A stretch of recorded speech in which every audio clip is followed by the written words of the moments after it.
Hi, welcome to our sixth Fireside chat about Lent. I'm Msgr Fernando Ferrarese, pastor of Immaculate Conception Church, and I'm very happy to be able to share these reflections with you. So far, we've looked at Lent as a time like a retreat, modeled after what Jesus went into the desert for 40 days and 40 nights. We've looked at three elements that make up Lent: fasting, prayer, and almsgiving.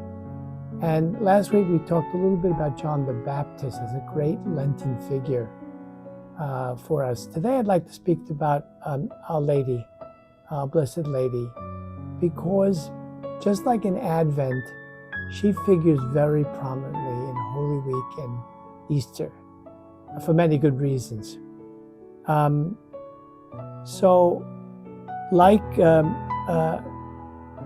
We associate Mary for the most part with joy, with happiness, and of course that's true.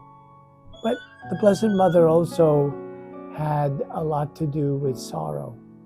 And there is a tradition in the Church of the Sorrowful Mother, in Italian, La Dolorata. It's a very emotional and very feeling-filled experience of being close to Mary as our mother while she goes through a lot of pain. Of course, Holy Week must have been very difficult for her.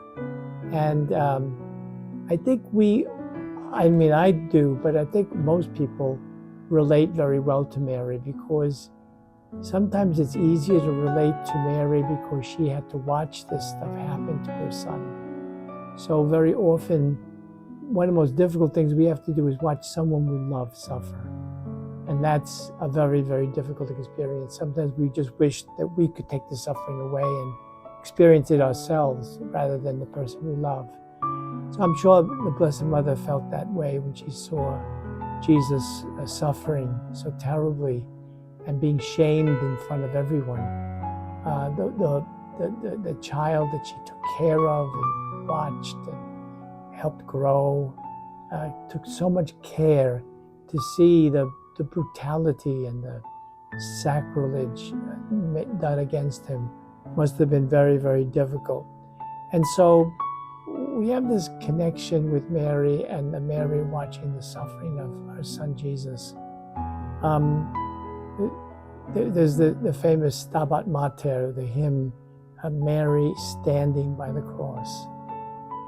I can't imagine how many times people said to her on that, what we call Good Friday, "Don't go, stay home. Please do not go. It will be terrible to be there." And yet she was there. She was there, and she had to watch her son being crucified, being not only made fun of and kind of people being glad to see him suffer. And she had to watch nails go into his flesh, the flesh that she bore in her own body, that she took care of as a child. So we, I think, get that. We understand what it is like to have been Mary during Holy Week.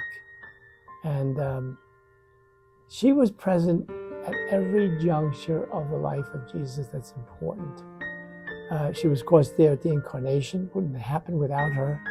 She was also, of course, at the birth. She gave birth to Jesus. But she was with him when they were exiled to Egypt, when he was growing up, when he was going through life changes, like at 12 years old in the temple. "Why were you looking for me, Mom? Dad? Don't you know I have to get the work of my father done?" And, what parent of a teenager does not wonder, like, what? Where did he get this stuff? So many times in the life of Jesus, we often relate even more to the Blessed Mother because she had to experience Jesus and had to relate to Jesus, who was both human and divine. And a very, very difficult time of it trying to keep up with the revelations of God. And so Mary during Holy Week was there for Jesus' suffering and his death. You know, one of the most iconic, there are many iconic moments in the life of Jesus where Mary's in. Of course, the birth of Jesus, we have Christmas cards all over the place. But we also have the Pietà of Michelangelo, where she's holding the dead body of her son. Can we ever think of something more painful for a parent to do is to hold the dead body of their child? It must have been searingly difficult for our Blessed Lady.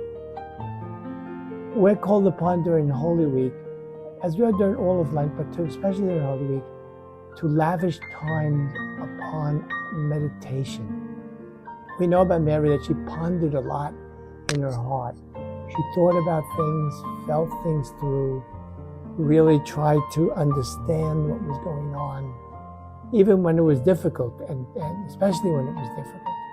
And so she was constantly at the side of Jesus throughout his life and in the resurrection. I'm sure it's not in the scriptures, but I'm sure one visit that Jesus made after he rose from the dead, or the Father raised him from the dead, is to Mary, his mom.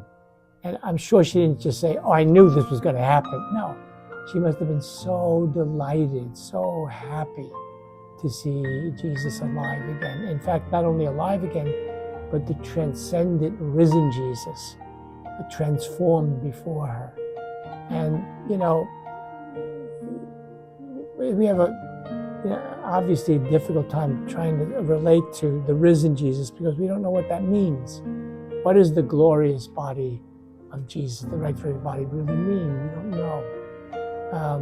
But Mary knows now, because it happened to her in the Assumption, is that we know that wherever heaven is, there's got two human bodies are there. Jesus through the resurrection and ascension, and Mary through the Assumption. And so all through the life of Jesus, Mary is a model for us of how to be a disciple and how to be deeply connected to our Blessed Lord. And so as we go through Holy Week and into the Easter season, let's really open ourselves up to the graces of the risen Jesus, so that we can become closer and closer, not to a story that happened in the past, but to the present, Jesus present to us in his risen glory, because that's our direction, that's where we're going. And the Easter story and the story of the resurrection is asking us to consider our future, not the past. Our future with this risen Lord and our Blessed Lady. So have a wonderful Holy Week and a wonderful and truly special Easter season. God bless.